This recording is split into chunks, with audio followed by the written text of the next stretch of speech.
Durante toda tu vida adulta te han dicho que reduzcas la sal. En cada visita al médico, en cada guía nutricional, en cada etiqueta de alimentos saludables para el corazón que ves en los supermercados. Menos sal, controla el sodio, reduce su consumo. El consejo parte de una suposición, que estás consumiendo demasiado sodio. Y en muchos casos es cierto, pero casi nunca se explica qué hace realmente la sal dentro de tu cuerpo, qué funciones mantiene, qué procesos alimenta y qué comienza a fallar cuando su concentración desciende por debajo del nivel que el organismo necesita para sobrevivir. La física de la sal dentro del cuerpo es en realidad la física de la electricidad. Y la sustancia que durante años te han aconsejado reducir es precisamente el elemento que hace posible cada evento eléctrico que ocurre en tu sistema nervioso, en tus músculos y en tu corazón. La sal es el sustrato que mantiene el voltaje eléctrico a través de la membrana de cada célula de tu cuerpo. Cada impulso nervioso es un colapso controlado de ese voltaje. Cada contracción muscular depende de él. Cada latido del corazón se genera gracias a él. La bomba sodio-potasio, responsable de crear ese gradiente eléctrico, consume la mayor parte de la energía que tu cuerpo gasta en reposo. En otras palabras, una enorme fracción de tu energía diaria se dedica únicamente a mantener un gradiente electroquímico, porque de él depende prácticamente todo lo demás. La verdadera pregunta es, ¿qué ocurre cuando ese gradiente falla? Dentro de la membrana de cada célula existe una enzima llamada bomba sodio-potasio. En cada ciclo, esta bomba expulsa 3 iones de sodio fuera de la célula e introduce 2 iones de potasio en su interior. 3 salen, 2 entran. Como resultado, en cada ciclo se expulsa una carga positiva neta, creando una diferencia de voltaje entre el interior y el exterior de la célula. El interior queda con una carga aproximada de 70 milivoltios respecto al exterior. Puede parecer un voltaje muy pequeño, apenas una fracción de voltio, pero está distribuido sobre una membrana cuyo grosor es de apenas 5 nanómetros. Cuando se calcula el campo eléctrico por unidad de distancia, el resultado es extraordinario. Un potencial de 70 milivoltios distribuido sobre 5 nanómetros equivale aproximadamente a 14 millones de voltios por metro. Es una intensidad de campo comparable a la que existe dentro de muchos componentes electrónicos. Tus células funcionan con campos eléctricos que llamarían la atención incluso de un ingeniero eléctrico. Lo sorprendente es que no puedes sentir ese voltaje. No produce ninguna sensación consciente. Sin embargo, está presente en prácticamente todas las células de tu organismo. Solo percibe sus consecuencias. Cada pensamiento, cada movimiento, cada contracción muscular, cada latido. Cuando alguno de esos procesos empieza a fallar, significa que el voltaje ya ha comenzado a disminuir. Cada ciclo de la bomba sodio-potasio consume una molécula de ATP, adenosin trifosfato, la principal fuente de energía de las células.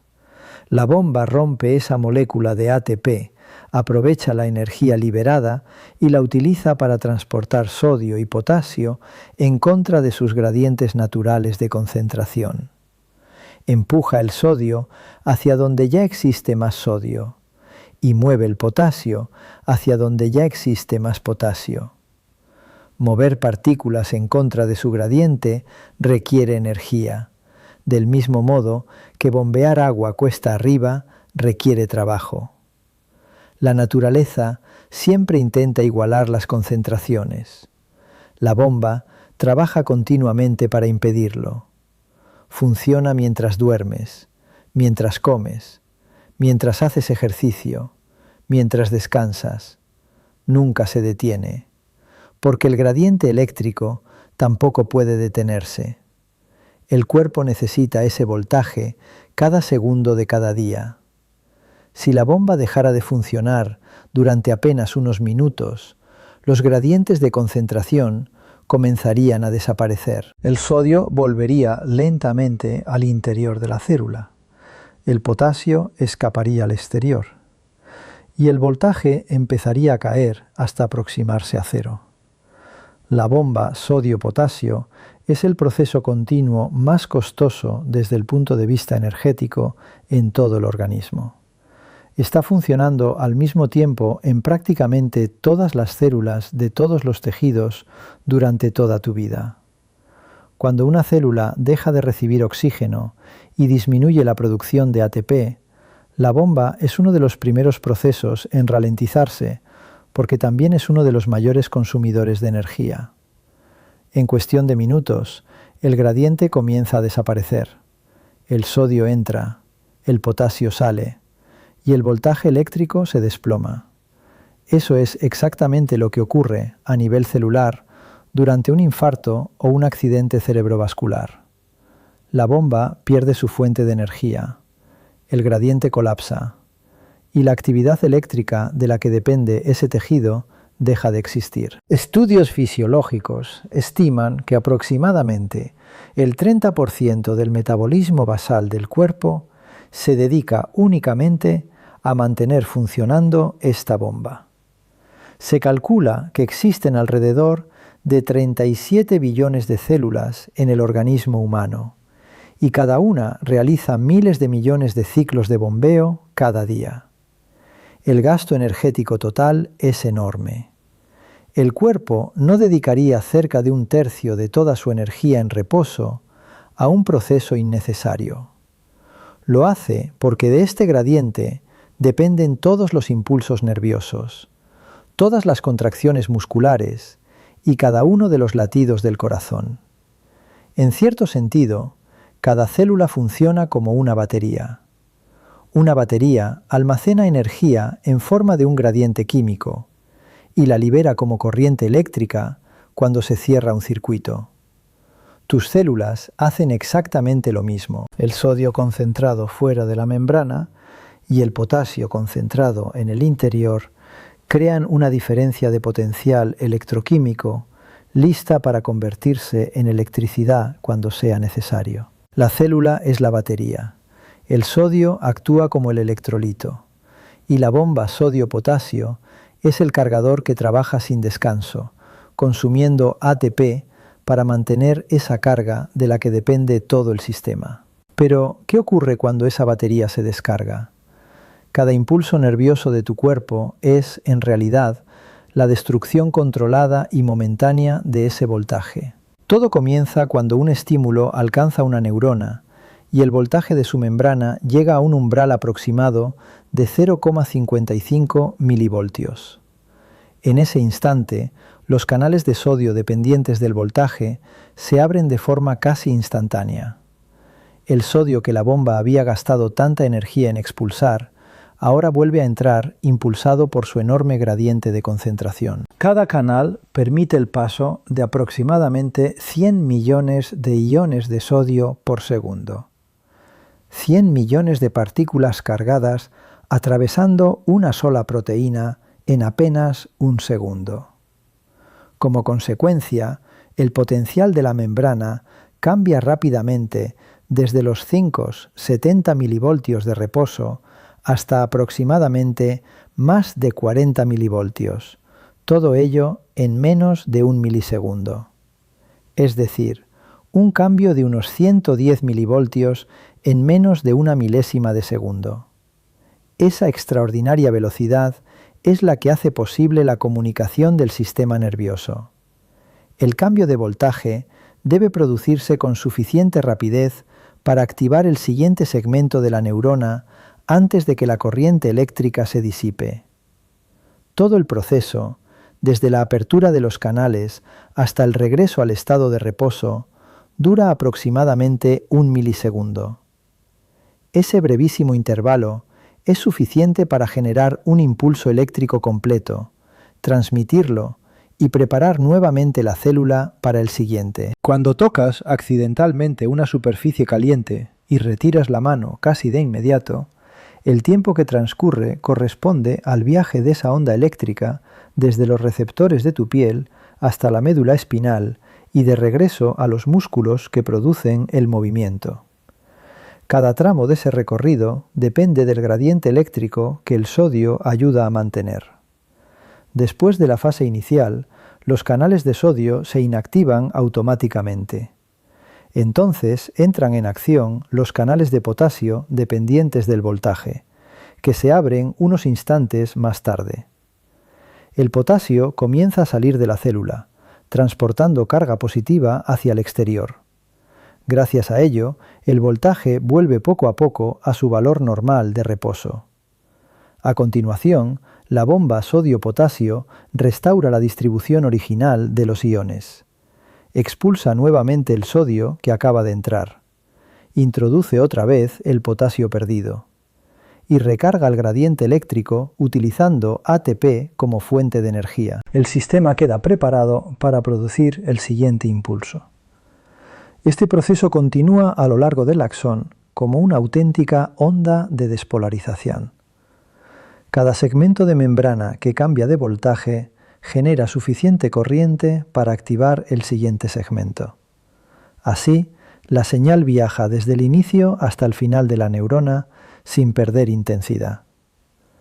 En las fibras nerviosas recubiertas por mielina, el impulso no avanza de forma continua. Salta entre pequeñas interrupciones de la vaina aislante, llamadas nodos de Rambier, alcanzando velocidades de hasta 120 metros por segundo. En cambio, en las fibras que no poseen mielina, la propagación es continua y mucho más lenta, alrededor de 1 a 2 metros por segundo. La velocidad con la que viajan estos impulsos eléctricos depende directamente de la integridad del gradiente de voltaje mantenido por el sodio. Cuando la conducción nerviosa disminuye con la edad, parte de esa pérdida de velocidad está relacionada con el funcionamiento del sistema eléctrico celular. En otras palabras, parte del enlentecimiento del procesamiento nervioso también es un problema de voltaje, y ese voltaje depende del gradiente creado por el sodio. En 1952, los científicos Alan Hodgkin y Andrew Huxley desarrollaron un modelo matemático que describía este fenómeno utilizando exactamente las mismas ecuaciones empleadas por los ingenieros eléctricos para analizar líneas de transmisión. En ese modelo, el voltaje corresponde al potencial de membrana, la corriente corresponde al flujo de iones. La conductancia depende de la probabilidad de apertura de los canales iónicos. La membrana lipídica actúa como un condensador capaz de almacenar carga eléctrica. En esencia, la membrana celular funciona como un circuito eléctrico. Y ese circuito opera gracias al voltaje mantenido continuamente por la bomba sodio-potasio.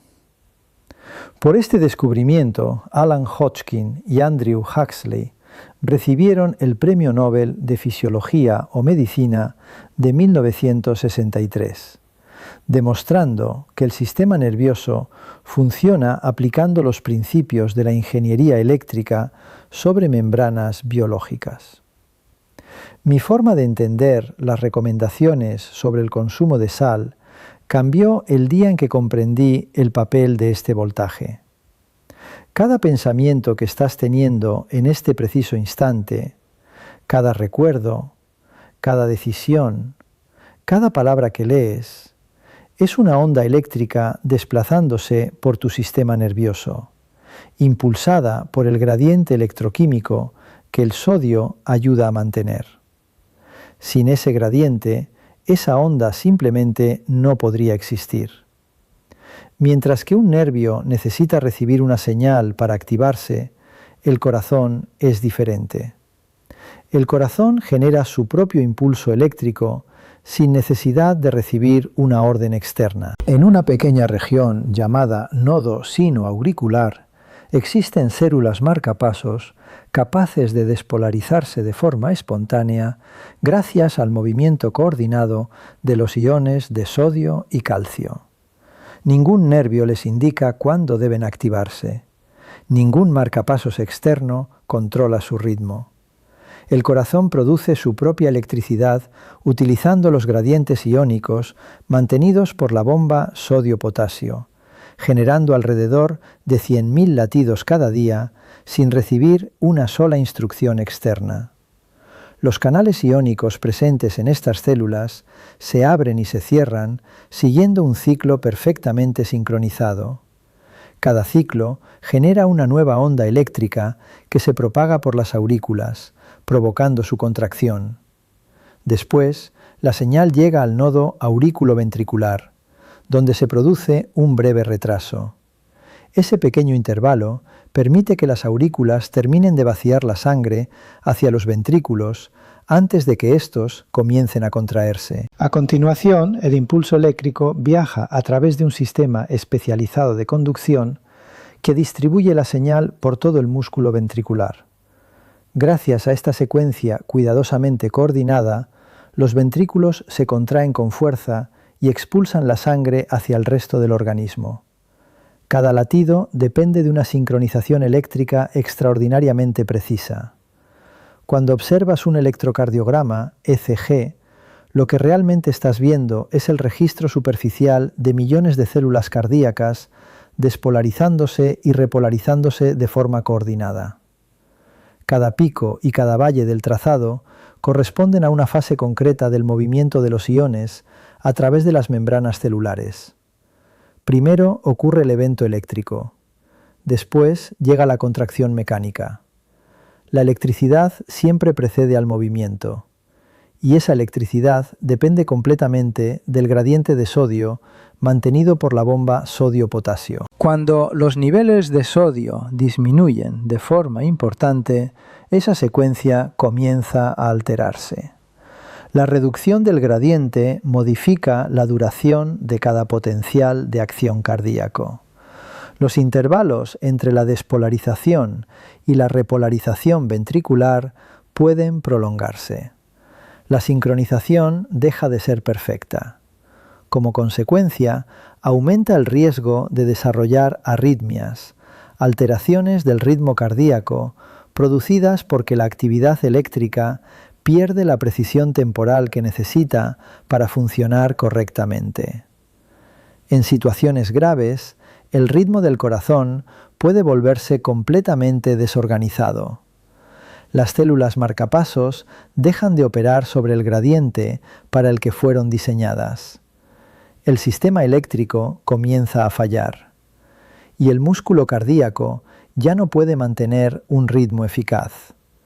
El corazón, que late miles de veces al día sin recibir órdenes externas, depende por completo de un delicado equilibrio electroquímico.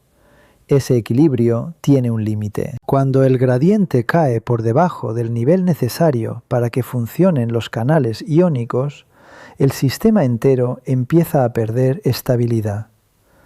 ¿Hasta qué punto puede descender antes de que aparezcan los problemas? En condiciones normales, la concentración de sodio en la sangre se mantiene entre 135 y 145 milimoles por litro. El organismo protege ese intervalo con enorme precisión. No se trata de una cifra elegida al azar. Dentro de ese estrecho margen se conservan tanto el voltaje eléctrico de las células como el equilibrio osmótico de los líquidos corporales. Cuando el sodio sale de ese rango, la física del organismo comienza a cambiar de forma predecible. Los médicos observan con frecuencia diferentes etapas de este proceso. Con una disminución leve, entre 130 y 135 milimoles por litro, pueden aparecer síntomas como dolor de cabeza, fatiga, náuseas o dificultad para concentrarse. El gradiente eléctrico sigue existiendo, pero es menos intenso. Los impulsos nerviosos continúan propagándose, aunque con menor velocidad y eficacia. Cada señal tarda un poco más en llegar. Cada respuesta requiere un poco más de tiempo.